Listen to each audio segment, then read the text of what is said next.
Part 1. You will hear two people discussing an extramural course. Fill in the information you hear on the application form below. First, you have some time to look at questions 1 to 6.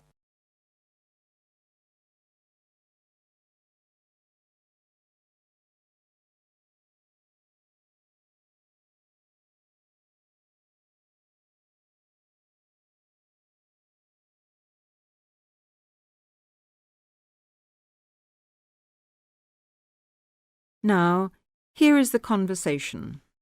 Hi, Jenny. What are you doing down here? Oh, hello, Steve. Well, I'm trying to fill in this form, but I'm having a bit of a struggle as I sprained my wrist playing tennis yesterday. Don't worry, I'll do it for you. Let's have your pen. Right, fire away. Let's see. I want to do the drama and theatre studies. I'd like to get the certificate. The course number is 60201. No, sorry, 202. It seems to be on Thursday at 7:30. Yes, well, we don't have to put all that down. Now, I suppose we can call you Miss? Don't be funny, and spell my name right. Well, if you'll have a name like Jenny McPherson, let's see, it's M-A-C. No, big M, small c, no A. Right, M-C-P-H-E-R-S-O-N. Yes, okay, and don't forget it's a capital P, McPherson. Now, what's your address? Well, I've just moved, so it's 6 Westway Avenue, Longford. Hang on, don't go so fast. 6 Westway Avenue where? Longford. What's next? Your phone number, daytime and evening. Well, I've only got one, as we can't have calls at school in the daytime, so put down the evening one. 605-4829. 4829, OK. And you're a teacher. How old are you? 29? Wish I were. No, 32. Before you hear the rest of the conversation, you have some time to look at questions 7 to 10.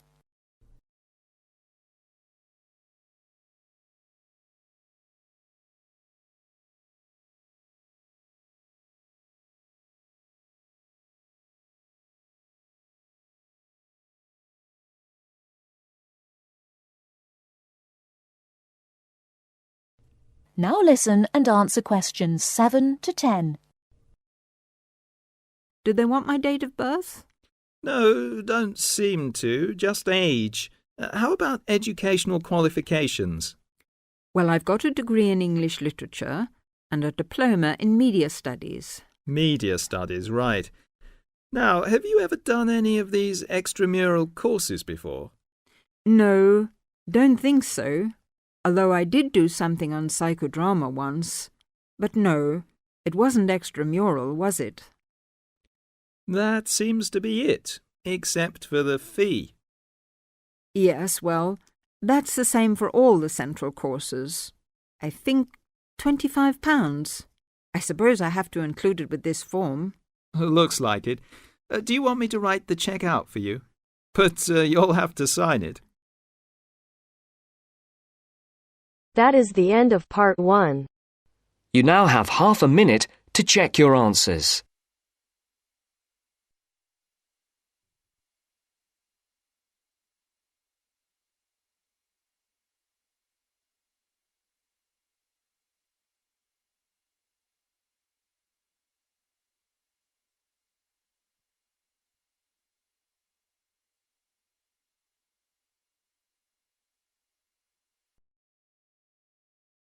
Now turns to Part 2. Part 2. You have just arrived at the student hostel where you will live during the term. The manager is explaining the rules and another student is asking questions. Listen to the conversation and complete the form. First, you have some time to look at questions 11 to 16.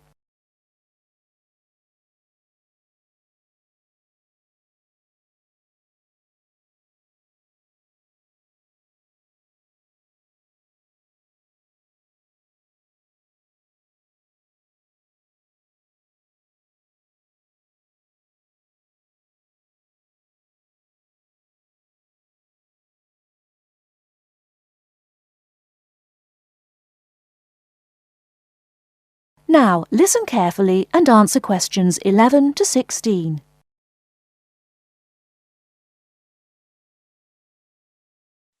Excuse me, I want to ask you about the charges for meals. Are they the same as they were last year? No, I'm afraid they're not. We've managed to keep most of them the same, but we've had to increase the charge for breakfast. How much is it now? It's $2.50. It used to be $2. I see. What about lunch? It's unchanged, still $3. Does dinner still cost $3? Yes, it does. We've managed to keep the prices down this year, but the best deal is the 3-meal plan for $48 per week. We give you vouchers to present when you come into the cafeteria, and you get 21 meals for your $48. That works out to a little more than $2 a meal. The 2-meal plan is also at last year's rates of $36 per week. We give you vouchers for that too. My sister was in this hostel before me. I'm sure the hours for breakfast used to be longer. Yes, they were. They used to be 7 to 9:30, but to keep our expenses down, we made them 7 to 9. Lunch is the way it was, though. Hold on. Dinner, 6 to 7:30. Isn't that a change? Yes, it is, and in fact the form is wrong. It used to be 5:30 to 7:30, but now it's 6 to 8 p.m. 6 to 8 p.m. That's good. So, which plan would you like? I'd like to think about it, please. I need to check my lecture schedule. Before you hear the rest of the talk, you have some time to look at questions 17 to 20.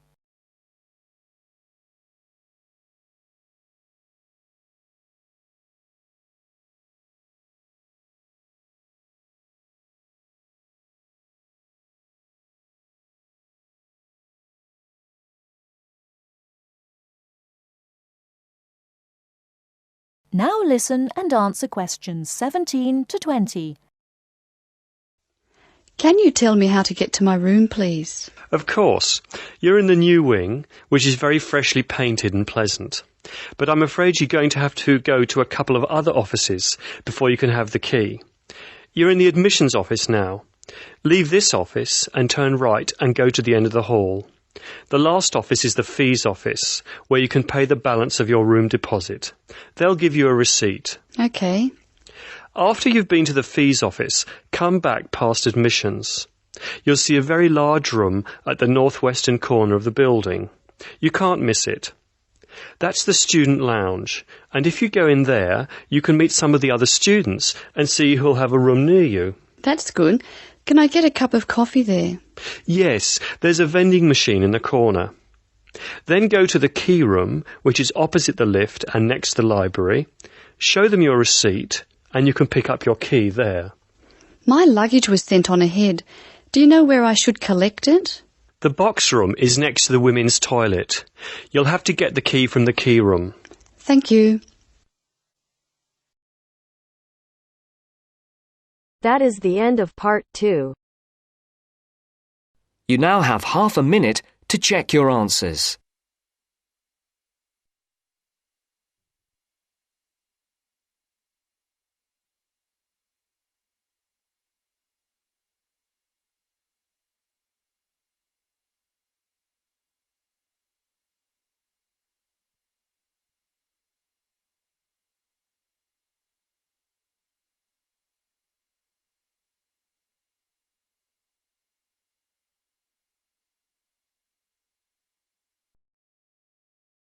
Now turns to part 3. Part 3. You will hear 2 university students talking about a music course. First, look at questions 21 to 23.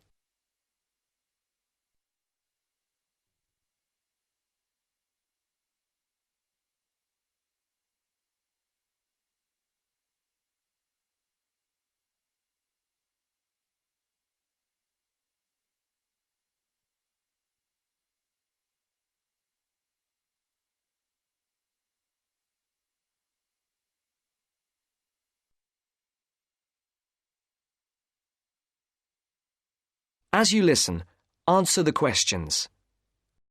Josie, come in. How are you? I'm good. Can I get you a coffee or anything? No, that's okay. I can't stay long, but you said you wanted to talk to me about that course I'm doing this semester, Music 103? That's right. Actually, I was a bit confused because I thought you were majoring in maths. That's right, I am. I'm doing 4 maths modules this year, but it's an optional course. You just choose it if you're interested. And you can do it whatever department you're in. Why? Are you thinking about doing it? Well, I'm not sure. What are the requirements? What? The course requirements. I mean, what do I need to know about music to be accepted on it? I do listen to a lot of music, everything from hip-hop and rap to classical. And I can sing, sort of. Well, for a start, one special thing about this course is that it's distance learning. You don't actually have to be at the university to do it, and you don't have lectures. So you've got to be able to work on your own without someone telling you what to do all the time. Oh? Oh. No, that should be okay, I reckon. I'm more worried about the actual musical stuff. Like, I don't know how to read music. That doesn't matter. They don't assume that. You'll learn as you go along. How's your maths? Not too bad. Right. Some of it's quite mathematical, so you really need to be strong there. But you play the violin, don't you? I don't play anything. You don't need to. What about computer skills? You're okay there? Yes, reasonably. Does that matter? Yes, I'd say they're essential. Like I said, it's all distance learning, so it's computer-based. Before the conversation continues, look at questions 24 to 30.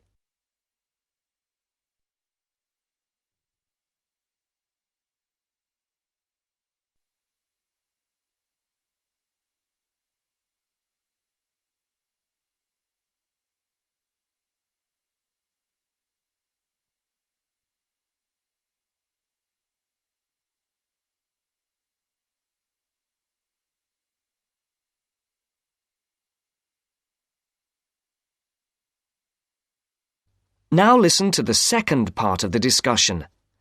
What about lectures? You don't attend any. It's all online. So lots of the students aren't here in Canada at all. They're studying from home all over the world.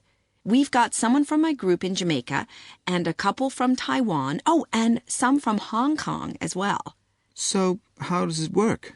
Oh, well, there's a multimedia course website on the internet where you can listen. You can listen and watch at the same time. And of course, you can do it at your own pace. So if you don't understand something, you just go back. Or if you want some more examples of the music, there are links there to things that you can listen to. There's quite a lot of theory, but it's all done through musical examples, so it's practical at the same time. Like in the last module I did, we looked at a bit of the music from the movie Star Wars. The Darth Vader theme, you know. Dum, dum, dum, dum, dum, dum. Yeah. Yeah. Then we looked at a theme from Wagner's Tristan and Isolde. Do you know it? Written in the 1850s. And we could see there were all sorts of parallels between them. And that's a feature of the course. We often look at modern Hollywood themes to illustrate concepts in classical music. It sounds really interesting. Do you have a course book? No, we don't use one. We're given a software program called Notability Lite, and what it does is it presents what we write, the music we write, really clearly. And it also allows us to play back any piece of music on our computer at home. But that's not all. We can write our own music, quite complex stuff for various instruments, and the program plays it back to us. Plays the actual music? Yes, so it means that your computer is actually your own musical instrument. And we can even submit our finished pieces to our tutor by email. So you do need your own computer, obviously. Yes, with at least 64 megabytes of RAM. That's okay. I've got 128. Oh, and a CD-ROM and a sound card, of course. No problem. So, how long is the course? It's 6 months. There are 2 a year, so you could actually enroll for the next one if you wanted. It starts in January. I started last September and I finish in February. And how many credits is it? 3. In order to pass, you've got to do 6 assignments. I'm just doing my 4th one now. And take a final examination. Oh, anyway, why don't you call round sometime and I'll show you the sort of things we do. You can even listen to some of my music. That would be great. Well, thanks, Josie. Now, are you sure you don't have time for that coffee? That is the end of part 3. You now have half a minute to check your answers.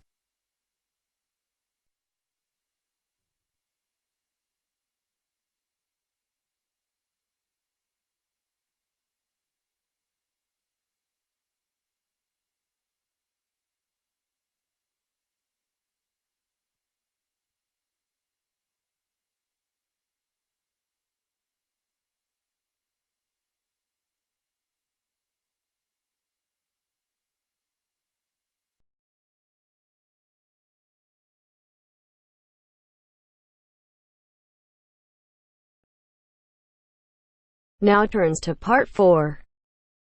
Part 4. You will hear the speech made by Mr. Samaranch on the opening ceremony of the Olympic Games. Listen and complete questions 31 to 40.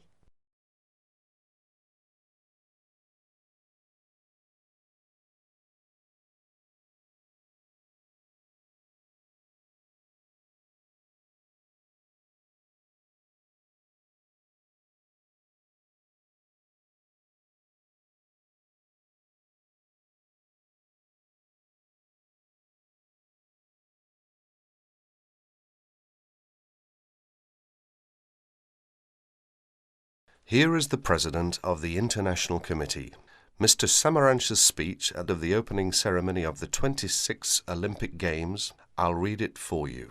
On behalf of the International Olympic Committee, it gives me great pleasure to welcome you to the Games of the 26th Olympiad, Sydney 2000. The goal of the Olympic movement is to contribute to building a peaceful and better world by educating youth through sport practice without discrimination of any kind, and in the Olympic spirit. In the spirit, nations and youth of the world come together every 4 years to celebrate the world's largest sporting festival. SOCOG has organised these sporting competitions in consultation with the international federations, responsible for each sport. This is through nomination of technical officials, specification of technical requirements, and the cooperation with IOC and SOCOG on venue and other preparations. We thank each international federation for their vital efforts in the preparation of these Millennium Games. The Sydney 2000 Olympic Games is also the centenary of women's participation.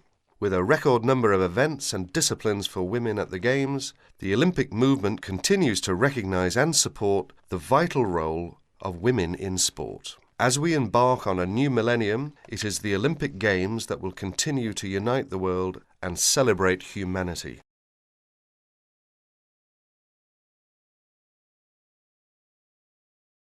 That is the end of part 4. You now have half a minute to check your answers.